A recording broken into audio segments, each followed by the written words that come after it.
আসসালামু আলাইকুম viewers, welcome back to my channel. আশা করছি সকলেই ভালো আছেন। আজকে আমি খুবই মজার একটি রেসিপি আপনাদের সঙ্গে শেয়ার করব। সেটা হচ্ছে ড্যানিশ। এই ড্যানিশ রেসিপিটি কিন্তু আমার কাছে খুবই প্রিয়, তাই ঝটপট তৈরি করে নিলাম, তাই আপনাদের সঙ্গে শেয়ার করতে চলে এলাম। ড্যানিশটি কতটা ক্রিপসি হয়েছে সেটাও কিন্তু একটু ভেঙে দেখালেই বুঝতে পারবেন। ড্যানিশটি ভেঙে নেওয়ার পরে কিন্তু বুঝতে পেরেছেন ড্যানিশটি কতটা মচমচে হয়েছে, কতটা ক্রিপসি হয়েছে। একদম দোকানের মতোই পারফেক্টলি তৈরি করে নিয়েছি।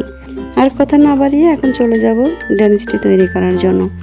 এই জন্য আমি একটি বাটিতে প্রথমে নিয়ে নিচ্ছি হাফ কাপ ময়দা।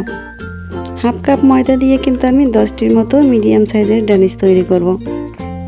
হাফ কাপ ময়দা নেওয়ার পরে দিয়ে দিলাম স্বাদ মতো লবণ, আর দিয়ে দিব 1/4 কাপ তেল।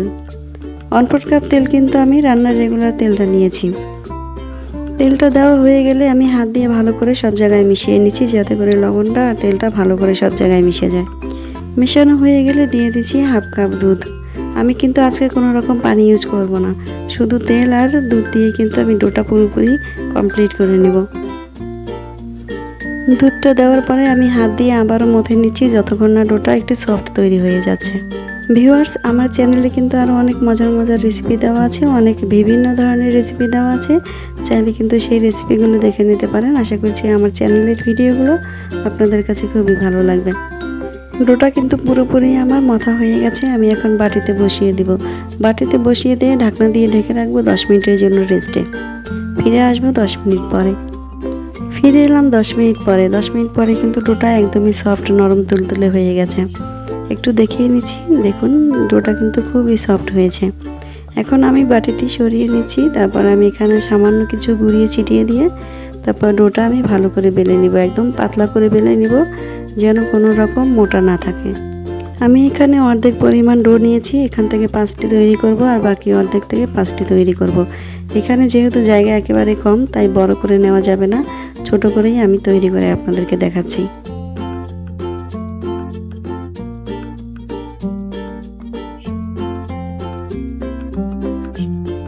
রুটিটি কিন্তু আমি খুবই পাতলা করে বেলে নিয়েছি। রুটিটা কিন্তু আমার প্রায় বেলা হয়ে গেছে। এখন আমি এর উপরে তেল দিয়ে দিচ্ছি 3 টেবিল চামচ পরিমাণ। তেল দেওয়ার পরে আমি রুটির উপরে সব জায়গাতে তেলটা ভালো করে মালিশ করে নিব। এখানে আপনারা চাইলে কিন্তু ডালডাটা ইউজ করতে পারেন। ডালডাটা দিলে কিন্তু একটু বেশি ভালো হয়। আমার ঘরে ডালডা ছিল না, তাই আমি ইউজ করতে পারিনি। আপনারা চাইলে কিন্তু ডালডাটা দিতে পারেন। তেলটা সব জায়গায় লাগিয়ে নেওয়ার পরে আমি একটি কাটার দ্বারা এভাবে কেটে নিচ্ছি।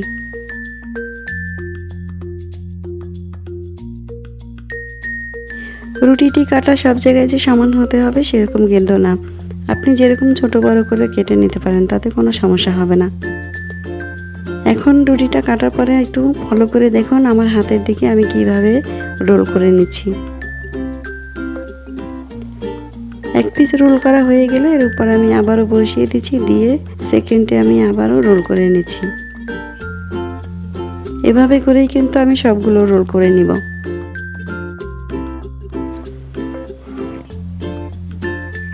দর্শক, আপনি যদি আমার চ্যানেলে নতুন হয়ে থাকেন তাহলে কিন্তু অবশ্যই আমার চ্যানেলটাকে সাবস্ক্রাইব করে রাখবেন নতুন নতুন ভিডিও নোটিফিকেশন পাওয়ার জন্য। রোল করা হয়ে গেলে হাত দিয়ে এরকম 2 সাইড থেকে সব জায়গায় রোলটা সমান করে নিতে হবে। দেখুন, দেখলেই কিন্তু বোঝা যাচ্ছে কেমন লেয়ার লেয়ারে চলে আসছে। ড্যানিশটা যখন তৈরি করব তখনও কিন্তু এরকম লেয়ার লেয়ার চলে আসবে, সেজন্য কিন্তু অবশ্যই রোলটা খুব ভালোভাবে করে নিতে হবে। হাত দিয়ে আমি আবারও রোলটা সমানভাবে করে নেওয়ার পরে 5টি ড্যানিশ কেটে নিচ্ছি।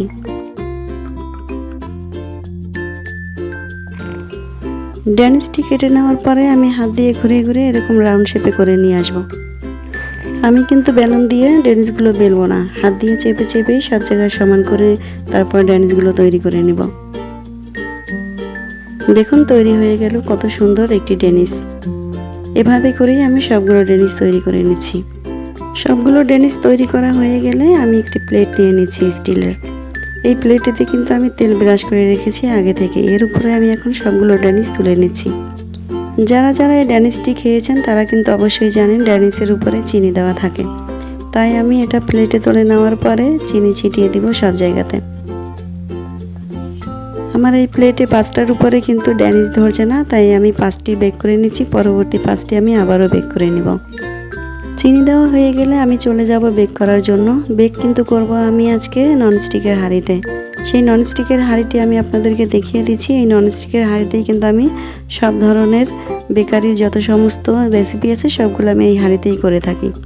হাঁড়িটি আমি আগে থেকেই চুলায় বসিয়ে 10 মিনিটের জন্য প্রিহিট করতে রেখে দিয়েছিলাম। এটা প্রিহিট করা হয়ে গেলে আমি এর ভেতরে কাগজ বসিয়ে দিলাম এবং একটি স্ট্যান্ড বসিয়ে দিলাম। স্ট্যান্ড বসিয়ে দেওয়ার পরে প্লেটটাও বসিয়ে দিয়ে ঢাকনাটা দিয়ে ঢেকে রাখবো। আর ঢাকনায় যে ছিদ্রটি রয়েছে সেটাও কিন্তু বন্ধ করে দিব, যাতে করে কোনো রকম বাতাস ভেতরে না ঢুকতে পারে। ড্যানিশ যেহেতু ক্রিপসি হবে তাই কিন্তু সময়টা একটু বেশি লাগবে। আমি 45 থেকে 50 মিনিট পর্যন্ত এটা বেক করে নিব চুলাতে।